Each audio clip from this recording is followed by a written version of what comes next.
This is socially triggered, and this video is going to be on the race. And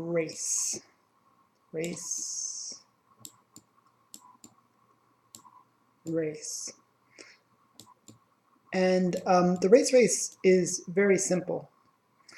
The idea is that white people are here at the top, and they start a race, some imaginary race at this point right here.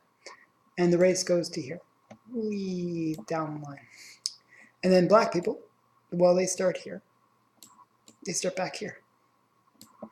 Okay, so we got this imaginary line that they're trying to pass, and the white people get a head start, and black people get kind of a held back. And the reason that is always given is if you've probably seen the video where they show a whole bunch of people and they ask them questions, and they say every time you answer yes to a question, take 2 steps forward. And some of the questions are like, are both of your parents married? And people will take 2 steps forward. Do you have to worry about the cost of going to college? And then take 2 steps forward. And then they show that, oh, it's all the white people at the front and all the poor black people at the back.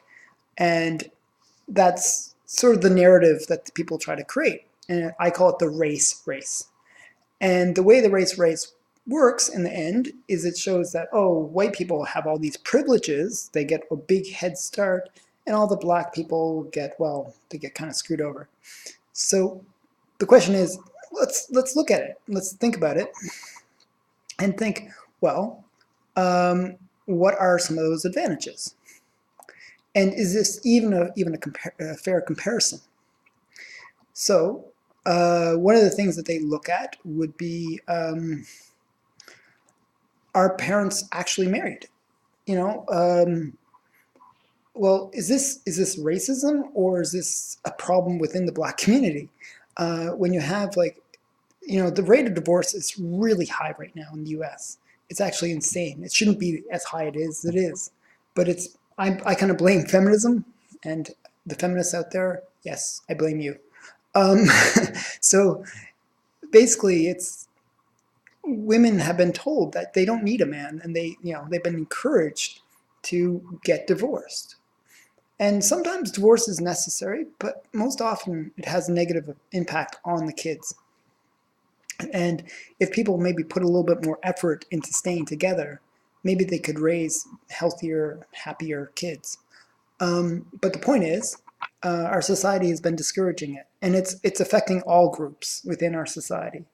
Even it used to be that they said that within the black community, it was like 30%, and they were saying that this is an epidemic, that we have to do something about it. And now it's like over 73% of black couples are no longer couples, and they're single moms raising children. So 73% of black households are that way. That's a real problem. And in the white household, it is now 30%. So it's a problem also in the white community as well. But whether our society does anything about it is questionable. And I think they should. It's something we really should change. It's a cultural shift that we need to make. But it's a big problem. They say that if you are raised by a single mom, you're more likely to go to jail, 5 times more likely, or 10 times more likely. It's a high increase in the rate at which you go to prison.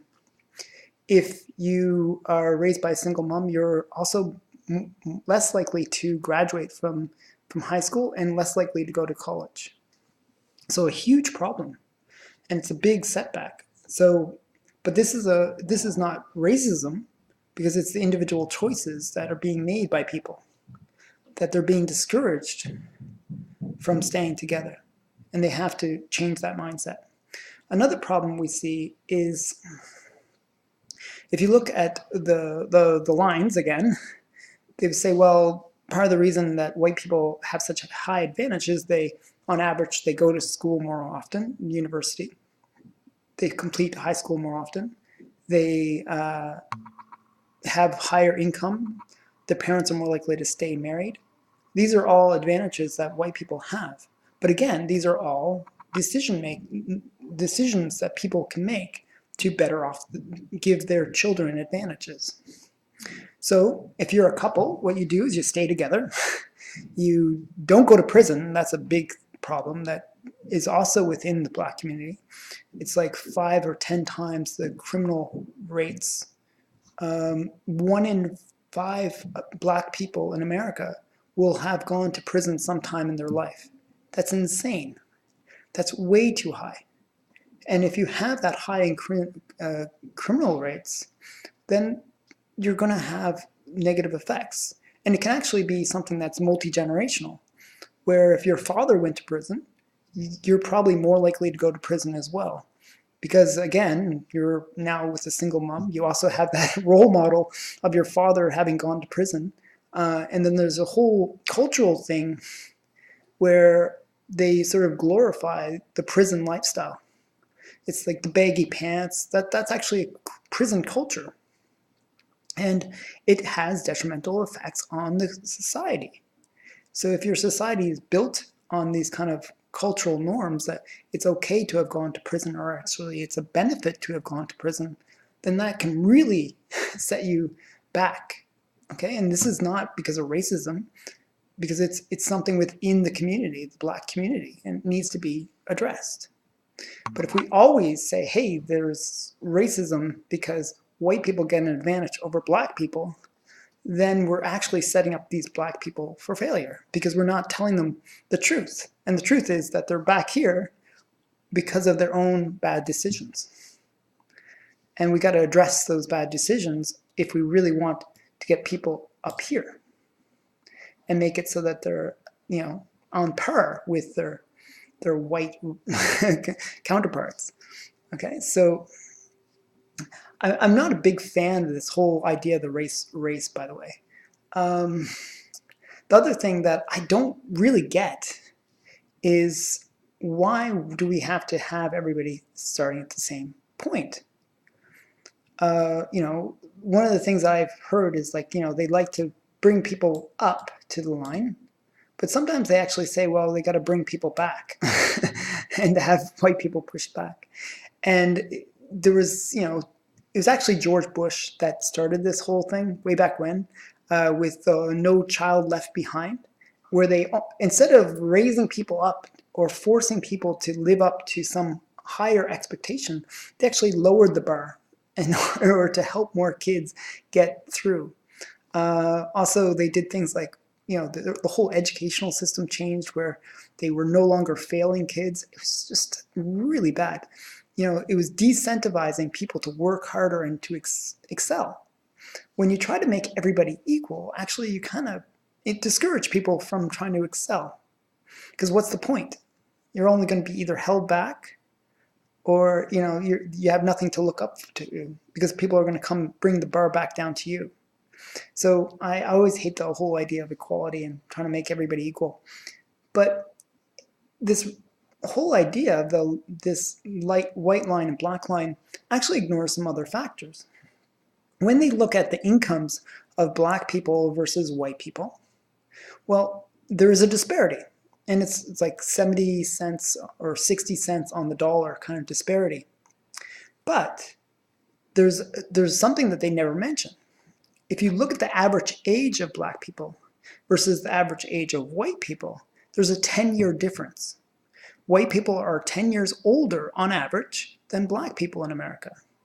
Well, imagine if I compared myself to myself of 10 years ago. 10 years ago, I was a loser, compared to the version of me now. I make way more money than I did 10 years ago. So if you're making that comparison, well, it's not really a very fair comparison. So this is one of those things that you have to understand, that maybe this gap, this starting line gap, isn't really as much of a factor as most people think. Another thing is, what is this final line? I don't even get what this is. They always have this race, and it's always like, get to the final line. And what does it mean? What is this final line? Is this death? And well, if it's death, which is the only place that we all go, then getting there any quicker is not a good thing. or is it income? Is it income? Is it based on who makes the most money? Or is it based on successes of other kind of things? Like if we looked at academics, maybe white people get here quicker, or get to this line, or reach a higher line. Or maybe it's athletics. If you look at athletics, black people are winning the race every time.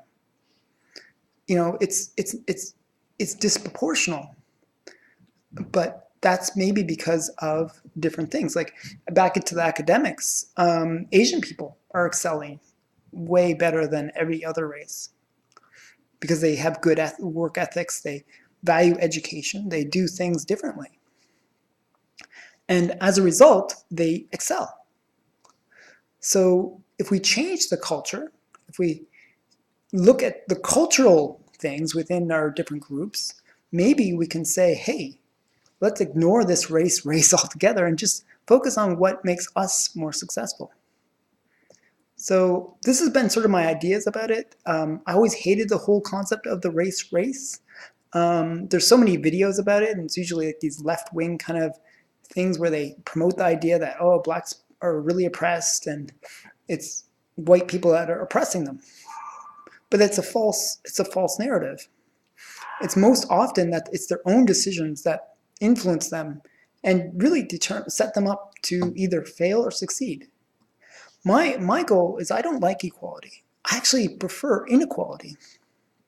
And what I want to do is I want to set my kids up so that they have the most inequality possible, where they are advantaged, they have the most privilege possible. I want to give my children every advantage that I can give them. Now, if all parents thought this way, what would happen? You would get a lot more competitive environment, and people would excel more. They wouldn't have people complaining, hey, it's the system against me, because really it's up to them. It's up to their parents as well. And if you put that emphasis on creating privilege and sort of instead of demonizing privilege, I don't know why our society's really got into the concept of embracing the idea that we should demonize privilege, whereas privilege is actually, in my mind, a good thing, and trying to gain privileges is a good thing. Well, I don't think it should be demonized. I think we should, as parents, as good parents, we should educate our kids, spend time with our kids, do everything we can to make our kids the best kids possible, best well-rounded, athletic, academic, and emotionally well-rounded people that we can, so that they can excel in life. So the goal is to create privilege, because it is a competition. Once you get into the real world, you are competing against other people. And often there is no level playing ground, as I said, because race, age, all these things do come into play. And they will impact whether you succeed or not. Because you might be just starting your career and you're competing against somebody that's mid-career. And that's not a fair playing field, but that's life. And life isn't fair. And sometimes you just have to work it out. And so what you want to do is, as a parent, you give your children as much advantage as you can, so that when they get to that challenge of competing with other kids or other people, that they're ready for it. So this has been Socially Triggered. I hope you enjoyed this video. Please like, comment, and subscribe, and check out my next videos. Bye.